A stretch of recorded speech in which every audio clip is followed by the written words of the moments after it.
Hello everyone, my name's Ellie. I must start by giving you a trigger warning because my story does involve some abuse. I won't go into a lot of detail, but I will mention some instances to show you what my mother-in-law put me through. I still regret the day I married Jake, my now ex-husband. Initially, I thought Jake was a good man from a respected family. His mother, Chrissy, worked at a charitable foundation, and his father, Xavier, was a successful businessman. They seemed like a great family, and I was happy to be a part of it. However, everything changed after I married Jake. Chrissy, my mother-in-law, became increasingly abusive towards me. It started with small things like hiding my belongings, glasses, phone, and purse, and laughing as I searched anxiously for them. She would also ask me to handle hot pots that would burn me, and once she even mixed shrimp juice into a dish knowing I was allergic, causing me to miss an important event. She would make me cook for hours only to throw everything on the floor. Whenever confronted, she denied any wrongdoing or claimed it was accidental. After enduring months of this mistreatment, I finally confronted Chrissy and sought help from Jake. "You need to tell me what your problem is, Chrissy," I pleaded. "I'm tired of your behavior. I know you've been intentionally trying to hurt and embarrass me." Chrissy responded defensively. "What are you talking about, Ellie? How could you accuse me of something like that? Are you jealous of me or something?" Frustrated, I retorted, "Why would I be jealous of you? You're a psycho who enjoys hurting me for no reason." Jake, instead of supporting me, brushed off my concerns. "Ellie, don't be so dramatic. My mother is a respected lady. She works at a charitable foundation. She would never do anything to hurt you." Feeling betrayed by Jake's indifference to my suffering, I realized Chrissy had manipulated him too, hiding her actions and pretending innocence. It was shocking that he blamed me for accusing his mother despite knowing about her deliberate actions against me. I was horrified to hear what he said. "Jake, you need to do something about your mom. What she's been doing to me is borderline abusive. You've seen how she intentionally makes food with ingredients I'm allergic to, and she doesn't even tell me." "You're being ridiculous, Ellie," Jake replied firmly. "Mom would never do something like that. It's all in your head. She's been telling me you're jealous of her. I can see what's happening." "What the hell, Jake? You know your mother has been tampering with my food, adding allergens to it. You know more than that," I exclaimed, feeling bewildered by his defense of her. "Yet you're taking her side?" I couldn't comprehend why Jake, who had always loved and cared for me, was now dismissing my concerns about his mother. It felt like a sudden betrayal. I stared at him in disbelief, trying to make sense of his change in attitude. That's when his mother interjected. "Jake, your wife is crossing all limits," she declared coldly. "If she continues this behavior, we may have to kick her out. I always knew she was unworthy of our family, and now she's proving it. If you want to support your wife, you can leave as well. That will help us decide better what to do with your inheritance."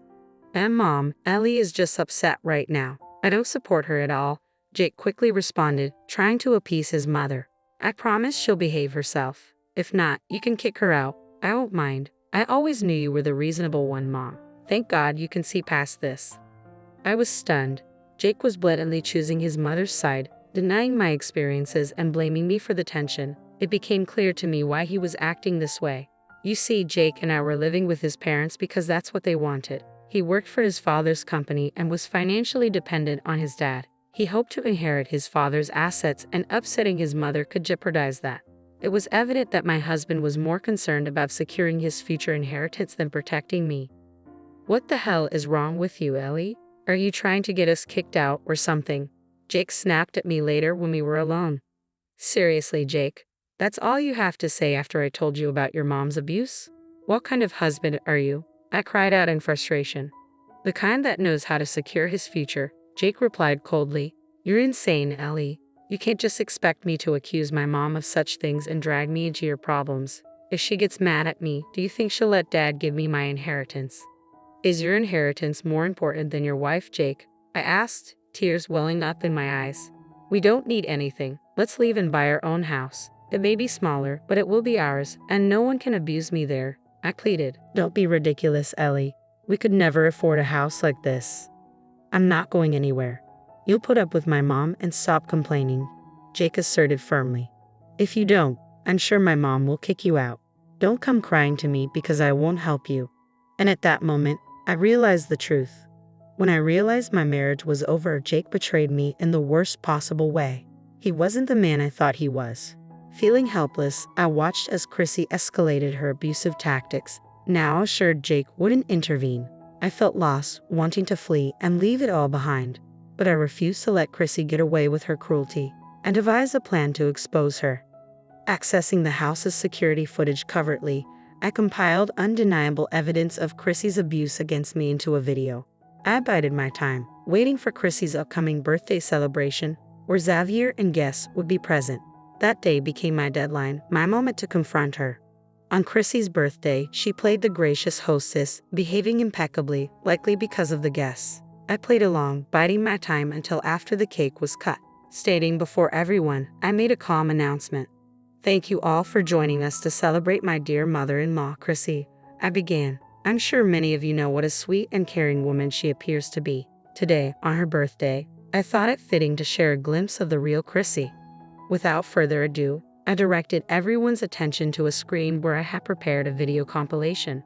"Please enjoy this video I've put together to honor our dear birthday girl," I said as I played the footage. Prepared for any backlash, I had friends on standby, ready to support me if needed. After enduring years of Chrissy's abuse, I had reached my breaking point. I no longer cared about her or Jake. I was done. As the video played, the room fell silent. Guests watched in horror and disbelief as the truth about Chrissy unfolded before their eyes. Chrissy and Jake stood in stunned silence, while Xavier's expression betrayed deep reflection.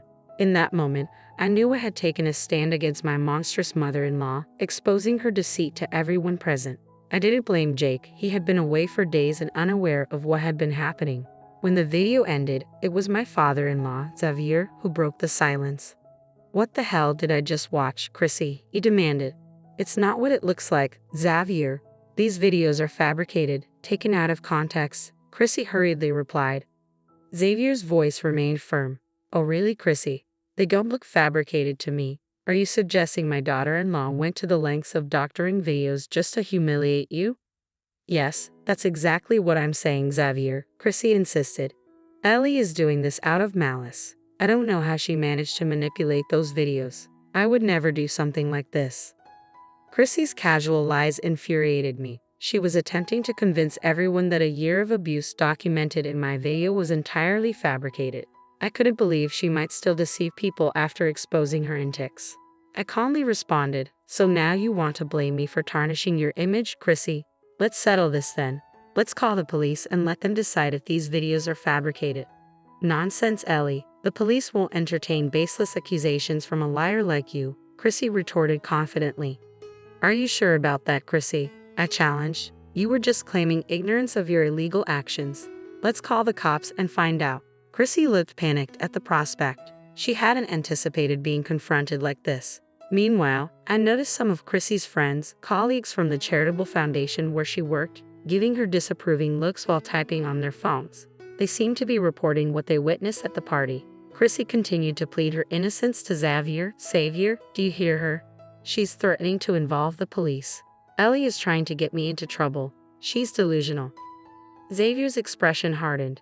"Jake, care to explain what you were doing while your wife was being abused under my roof?"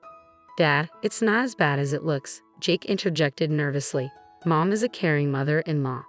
"Seriously, Jake? Is this how a caring mother-in-law behaves?" Xavier challenged. "Are you out of your mind? Ellie showed you proof, and you still defend your mother." Realizing the gravity of the situation, Xavier addressed everyone present. "Wait a minute. Ellie told Jake about the abuse, and he did nothing." The room fell silent as the realization sank in. No one had expected Jake to know the truth and fail to protect his wife. It became evident that Jake's priorities were tied more to his inheritance and living in a luxurious mansion than standing up for his wife. Xavier, a man of morals and ethics, was visibly furious at his son's betrayal. "I didn't marry Jake for his father's fortune or to live in a grand mansion. I married him out of love," I declared, my voice steady with resolve. "But it's clear that Jake has different priorities." Xavier stepped forward, his expression reflecting disappointment and anger. It was clear he wouldn't tolerate Chrissy's behavior any longer. When I told Xavier that I had informed Jake about the abuse, he refused to believe me. Jake had always dismissed my concerns, accusing me of overreacting and defending Chrissy. He insisted he couldn't risk upsetting her because it might jeopardize our stay in the house. "Why didn't you come to me sooner, Ellie?" Xavier asked, his voice heavy with regret. "I needed to gather proof," I explained. "I knew no one would believe me without it." "We all believe you, Ellie. I'm so sorry this happened to you," Xavier sighed. "I'm sorry I failed to raise my son right. As for Chrissy, you can call the cops on her. I won't interfere." "How could you say that, Xavier? You would let her call the cops on her own wife?" Chrissy protested. "My life will be ruined?" "Xavier, our reputation will be ruined," Jake added urgently. "You can't support this." "Shut your mouths." Xavier's voice thundered. "After what you've done, you have no right to tell me how to act. And don't call me family. Abusers and enablers can never be my family. As for my reputation, it will remain intact. I will divorce Chrissy and disinherit Jake as soon as possible. I want no ties with monsters like you two." Chrissy and Jake were stunned by Xavier's decisive words. They had assumed they could spin the situation to make me look like the villain, but the crowd's cheers made it clear that no one believed them. Chrissy's friends had already left, pledging their support to me and promising to hold Chrissy accountable in their own way. As Chrissy and Jake pleaded with Xavier, insisting he reconsider, he remained resolute. "Ellie's words are backed by proof. She didn't just tell me the truth, she showed it to me. Unlike my spineless son here, I intend to do what's right by Ellie." "Dad, I'm sorry," Jake finally admitted. "I should have listened to Ellie. Believe me, Dad, I had no idea Mom was capable of." "I showed you proof once, Jake," I interrupted, my voice steady with resolve. "But you chose to do nothing. You didn't want to risk your inheritance." Xavier's decision was final, and Chrissy and Jake realized they couldn't change his mind. Their attempts to manipulate the situation had failed, and now they faced the consequences of their actions. "I don't even know what I ever saw in you. It's ironic that your father cares more about me than you," I remarked bitterly. "If you hadn't supported me today, Xavier, I don't know what I would have done," I continued, feeling grateful for Xavier's backing. "I support you wholeheartedly, Ellie. My foolish son doesn't deserve you, and he certainly doesn't deserve the inheritance he covets so badly," Xavier asserted firmly. "It's only right that I disinherit him." "Dad, no, you can't do this to me," Jake pleaded desperately. "I'm your son." "Don't call me Dad, Jake. I'm done being an ATM to two useless people who contribute nothing but misery to this world," Xavier retorted. "Since you become as greedy and deceitful as your mother, you can leave with her after our divorce. There will be no home for you here anymore." "You're not serious about this, Xavier," Chrissy interjected, her voice trembling. "You're just saying this to hurt me. We've been together for almost 3 decades. "Yes, we have been together that long," Xavier acknowledged coldly. "But I never imagined my own wife could be so vile and monstrous. After today, I want nothing to do with you." Chrissy stood frozen, stunned into silence, while Jake sobbed and begged Xavier for forgiveness. It struck me profoundly how today's events laid bare their true priorities. They cared only for wealth and reputation, not for the person they had abused for a year. I felt disgusted by the man I once called my husband. He was more upset about losing his inheritance than realizing the extent of my suffering. Chrissy began crying and pleading with Xavier, not to me, but to him. "Xavier, please, I know I made a mistake. It won't happen again. Please don't take such a drastic step without thinking." "Dad, Mom is right. We messed up, but we'll make it right," Jake added, his voice choked with tears. "We're ashamed of ourselves. This will be a wake-up call for me. Please forgive us." "You have some nerve asking for forgiveness," Xavier responded bitterly. "You haven't even apologized to Ellie, the main victim here. You're apologizing to me because I have the power to leave you bankrupt and homeless. Not once have you shown remorse or apologized to her for your despicable actions." Xavier's words echoed my own feelings of betrayal and neglect. He saw through their insincerity, recognizing their desperation to avoid losing everything they had. As soon as Xavier pointed out their hypocrisy, Chrissy and Jake began bombarding me with apologies. Their gestures felt so fake and desperate that I recoiled, feeling as though their mere touch would pollute me further. I wanted those monsters nowhere near me anymore. "Don't bother with your fake apologies anymore. I know you're only sorry because you got caught and are facing consequences," I stated firmly. "I'm not the doormat who entered this family a year ago. I see through your facades." Ellie, please, Chrissy pleaded, her voice quivering. I should have protected you. I'm so sorry I didn't. We love each other. We can move past this. We're family. Yes, we're family, I responded with bitter irony. I'm sorry, Chrissy, but I can't accept your apology. Your idea of a perfect family involves abusing your daughter-in-law. That's not something I'm willing to overlook. I was such a bad mother-in-law, Chrissy continued, attempting to salvage the situation. I promise I'll get help. I'll change. Please forgive us. Let's go back to being a family. I couldn't help but laugh. You must be delusional if you think I consider you family. You're nothing but leeches. Your apologies mean nothing. You're only here because your future is at stake. Well, I don't forgive you. Don't do this, Ellie, Jake pleaded desperately. I did what I did to protect us. I love you. You let your mom torture me because you wanted to secure our future. I shot back, my voice steady with resolve. I told you countless times we don't need your parents' money. I wanted us to leave, to get away from your evil mother, but greed kept you here, overlooking everything she did. I'm divorcing you, Jake, I declared firmly. That's final, and I'll be going after half of your assets. You'll pay for enabling your mother. Jake and Chrissy were stunned into silence, their pleading and apologies falling on deaf ears. They continued crying, but I was done listening. I called my friends, who swiftly gathered my belongings and drove me away from that toxic household. Jake tried to intervene, but one stern word from Xavier shut him down. Chrissy's pleas were equally ignored. I didn't need to involve the police with the video evidence. Xavier's actions spoke volumes. He kicked them out of the house, leaving them to beg at my friend's doorstep for shelter. Xavier had an ironclad prenup, ensuring Chrissy received nothing. Her friends at the charitable foundation exposed her actions, resulting in her dismissal.